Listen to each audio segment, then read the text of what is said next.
LCS Weekly. I am joined this week by Rui, one of our longtime writers. How's it going, man?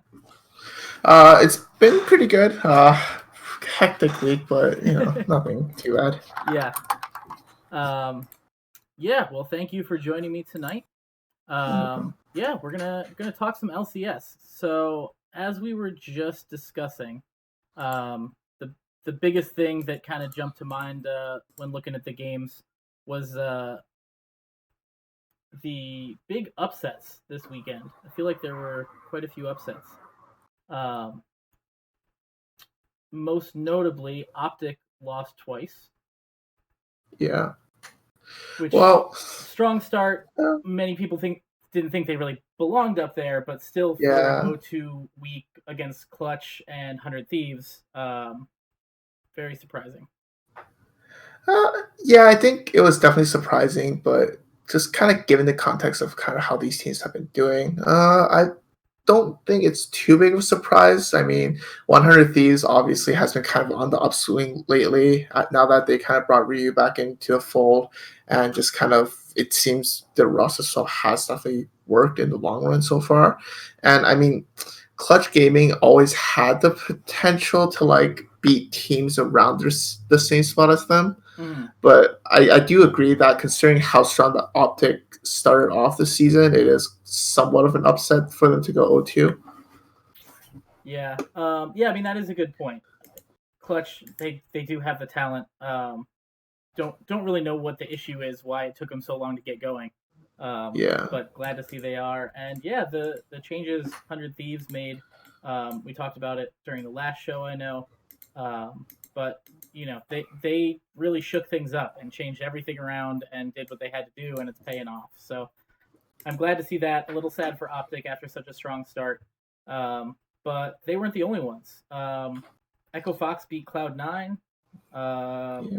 Golden Guardians beat CLG, which I saw as a little bit of an upset, and then FlyQuest won over Golden Guardians. So I think a lot of predictions were out the window. um, and yeah, it's kind of in the midpoint of the split. Some teams are kind of getting into the swing of things and getting used to things, and others, who came out strong might have used up all their strats and are seeming to falter a little bit. So yeah, I mean, what are your thoughts on those? Yeah. Is FlyQuest starting to be as good as people predicted before the split?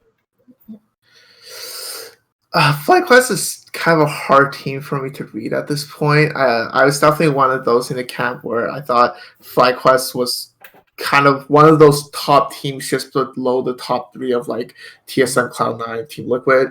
Obviously, things have not turned out this way, which is honestly a shame because that roster is just so talented Yeah. that it was kind of like the same deal with 100 Thieves, where it's just with like back then where players like Someday Bang, like it's hard to imagine how a team like that can be so close to the like at the very bottom of the standings, right? Right. I'm definitely glad that they are kind of starting to turn it around a bit.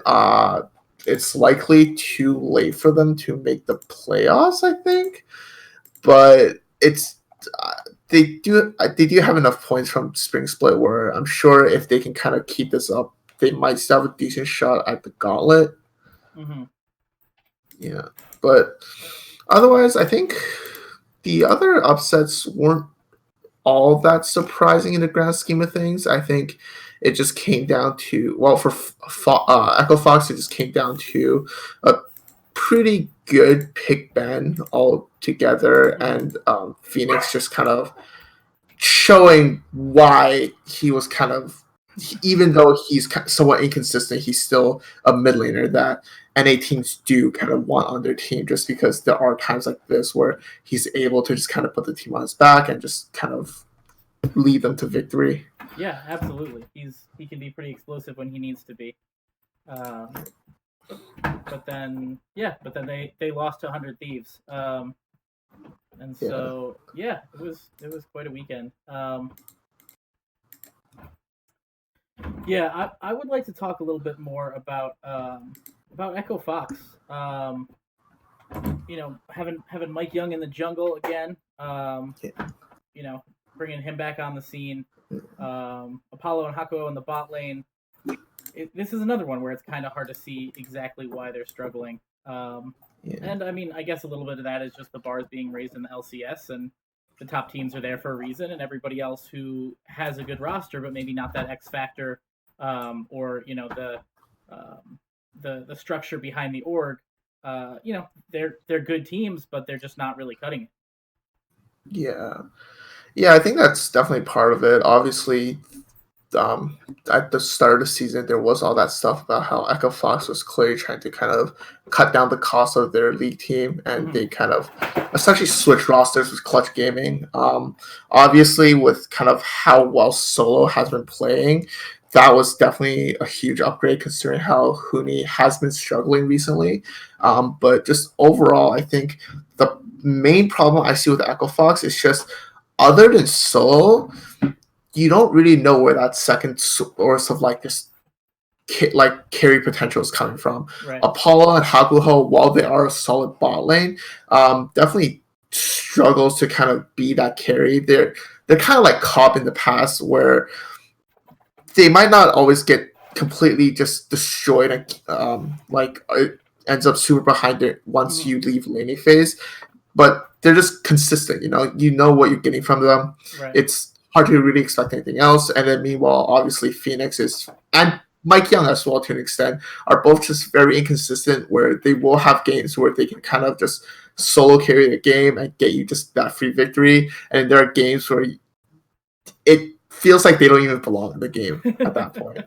Yeah. I mean, I think that's just it, the consistency. And yeah, if Solo is focused, in their game against 100 Thieves, Solo went 0-4-0, and that just left them with really no option.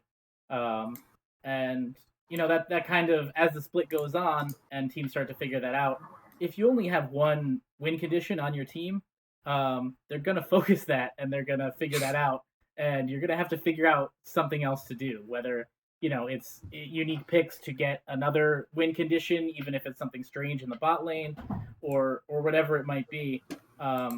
This is too high of a level to rest on one win condition. And so, whether that's a roster change after the season, switching things up a little bit, that might be the answer.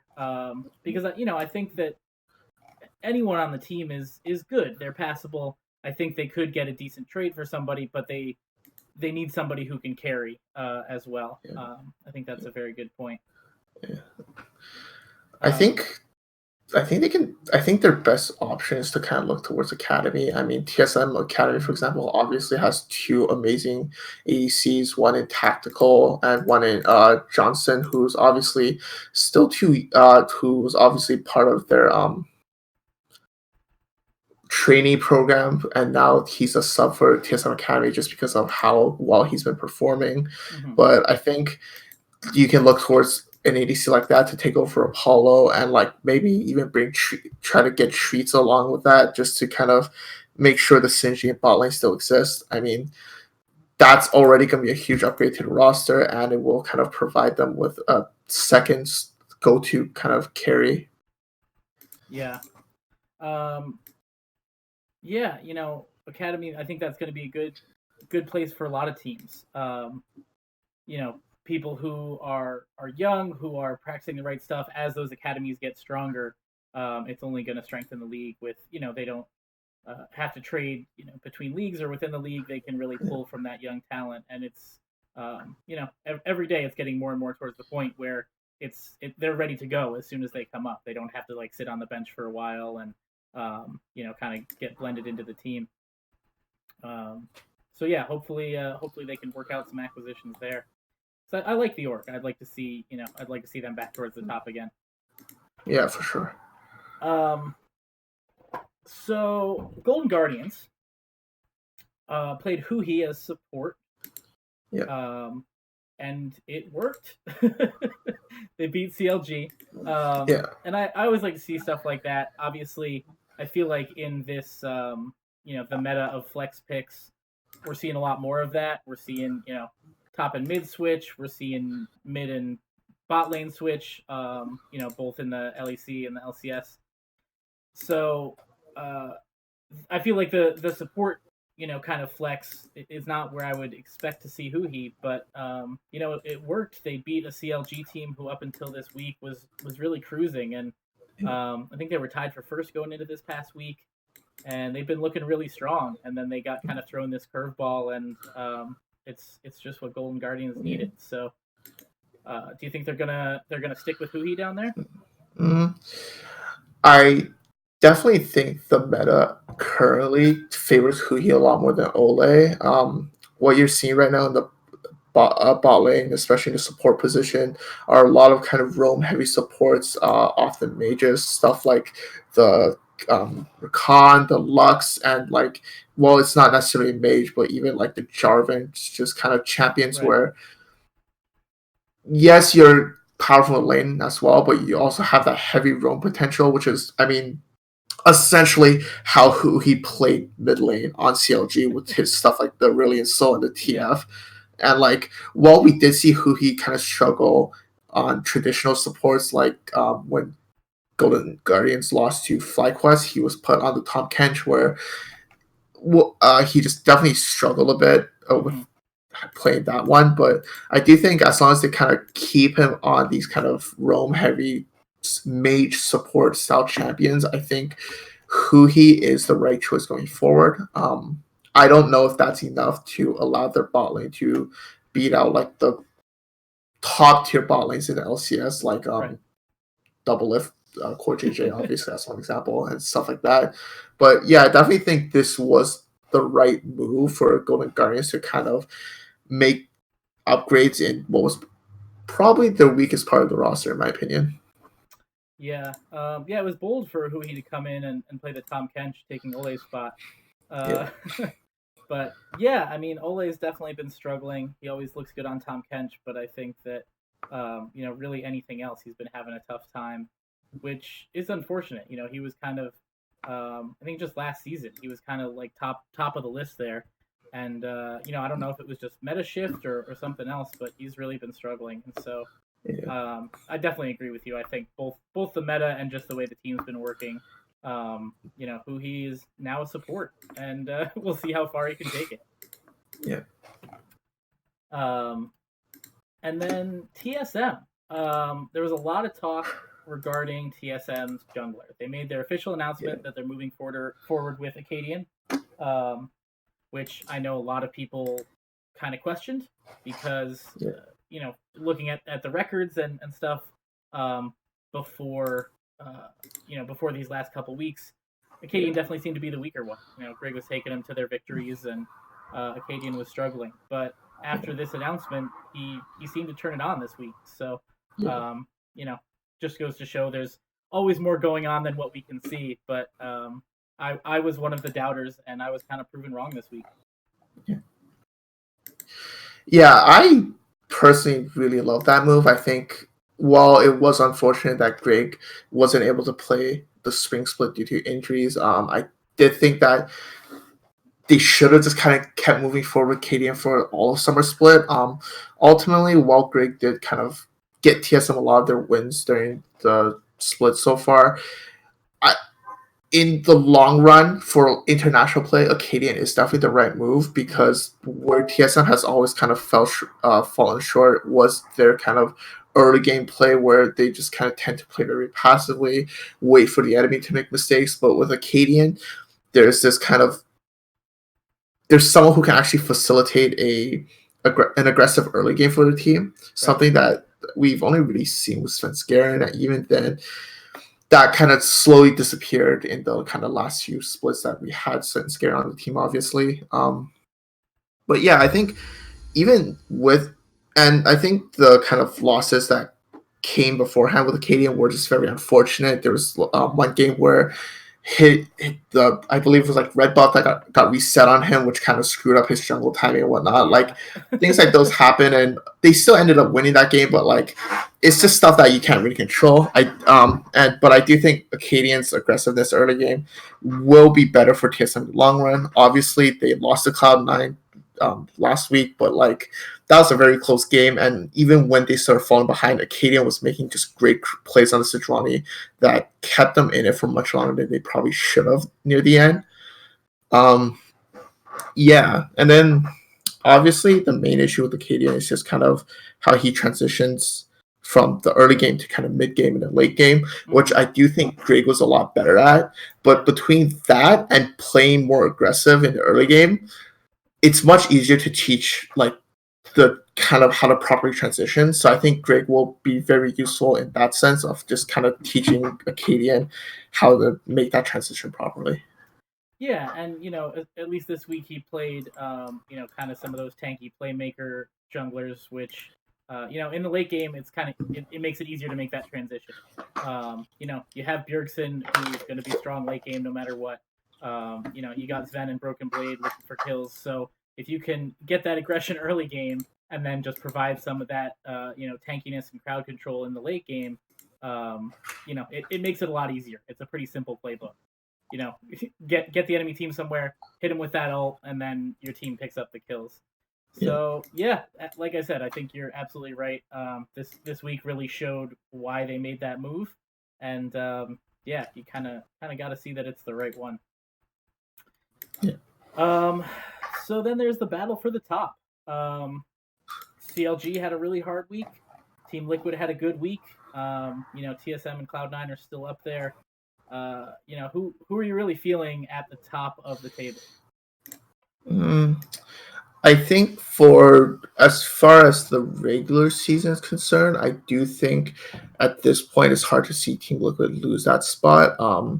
I think just in terms of overall strength of schedule, they probably have one of the easier routes. The remaining matches are Clutch Gaming, Golden Guardians, Optic, and then Cloud9 TSM and Echo Fox. So I think other than the Cloud9 TSM matchups, which are obviously going to be a lot tough matchups that I think they are still the favorites in, all these other matches are ones where Team Liquid matches up well against the team and should just kind of have a very easy time against them.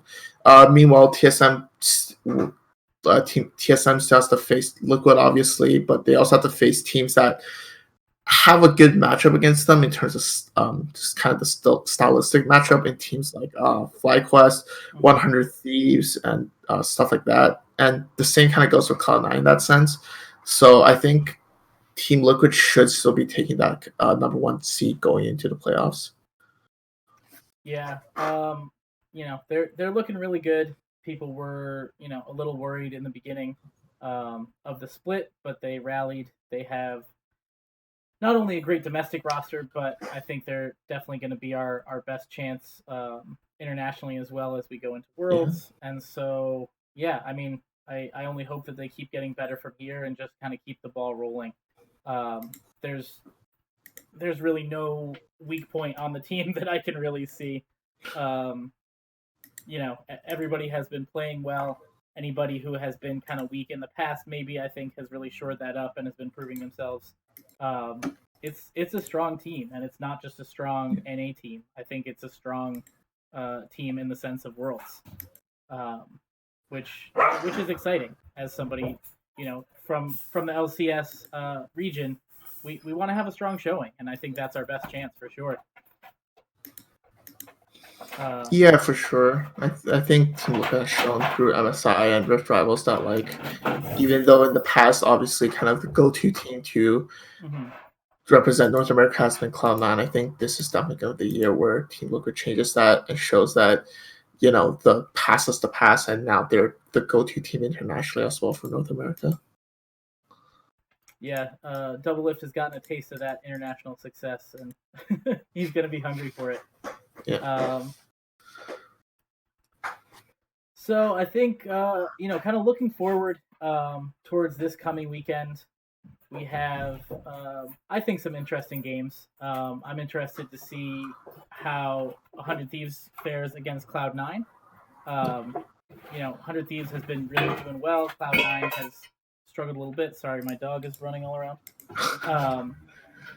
And then we have Optic Echo Fox, which shouldn't be a close matchup. But after Optic's performance this past weekend, who knows? This could be Echo Fox getting another win. Yeah, I do think this week will be the week that kind of decides how good Optic is as a team. I do think some of the earlier hype is slowly dying down, and while I don't think they necessarily have to have a 2 a week, I do think they need to beat Echo Fox, and they definitely need to have at least a strong showing against TSM. But otherwise, I do think this is probably the end of the road for Optic, and I think out of the kind of top teams right now, they're going to be the one that ends up dropping out of a playoff spot, maybe. I do think 100 Thieves will be the one who kind of takes that spot from them because the team has just begun struggling. Meteos hasn't been as effective in recent times. Crown hasn't been able to kind of solocate the game as much, and Arrow's slowly kind of falling back into his old form where he was just did not look that good. Yeah. Yeah, I mean Meteos, he was really crushing at the beginning half of the split. In most people's minds he was kind of the reason that they were cruising, and they were the last team to lose a game, and yeah, it really seems like a lot rested on his shoulders, because now that he's been underperforming, it's really showing, and the team is really trending with him. And so, yeah, I mean, if he can figure stuff out, they might still have a chance. But I don't know if there's anyone else that's really going to pick up that banner and carry the team forward if it's not Meteos. Yeah. I believe Dardoch is still on the roster, right? As far as I know, yes. I feel like this is an unpopular opinion, but I do think at this point it's worth throwing Dardoch in and seeing what happens. I mean, obviously, it's still not really known how his attitude is at this point. It could still be fairly rough, but I do think, given the current state, even if Dardoch is struggling a bit in academy or just however his performance is, it's worth just trying something new and throwing him in there, right? Yeah, I mean, on the one hand, it'd be nice to let Meteos kind of figure stuff out, but we're running out of time. You're coming into the last few weeks here, and you don't have that time to kind of play around and hope that he figures stuff out. You kind of gotta throw the dice and say, hey, maybe this will work or maybe it won't, but there's a chance that it'll be better than they're doing right now. Yeah. And if there's a time to do it, I think it'll be this week for sure. Do you think any other teams are going to make any roster moves? I know that Cloud9 was switching stuff up in their top lane. As we mentioned, Acadian's in there for good for now. Yeah. I think they've got to be looking towards the postseason and Worlds, depending on the team, and you don't want to be changing stuff up too much as you get close to that. Yeah, I think if Licorice's injury isn't healed up enough by the point that they reach playoffs, I think they should just kind of go with Kumo for the playoffs and potentially even Worlds, in my opinion. I do think Kumo has shown that he is also not only like the best top laner in Academy, but one of the best top laners in the LCS in general. It is very fortunate for Cloud9 that they were able to go from the best top laner to another player who can be considered the best top laner at the moment. So I don't think it'll be too big of a loss. But yeah, I think if Licorice isn't healed up enough by the time that playoff hits, I think Cloud9 should just kind of risk it and stick with Kumo for the rest of the season. Yeah, I mean, it's nice to have your regular starter in there, but if they kind of get into a flow with Kumo, changing stuff up at that time is rough, and especially coming back from injury.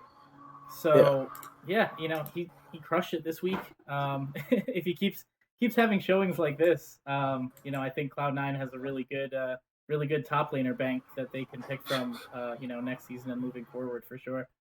Because it was just last season that Licorice was, the breakout young guy, and now they have another one, it seems. So we should pay attention to that.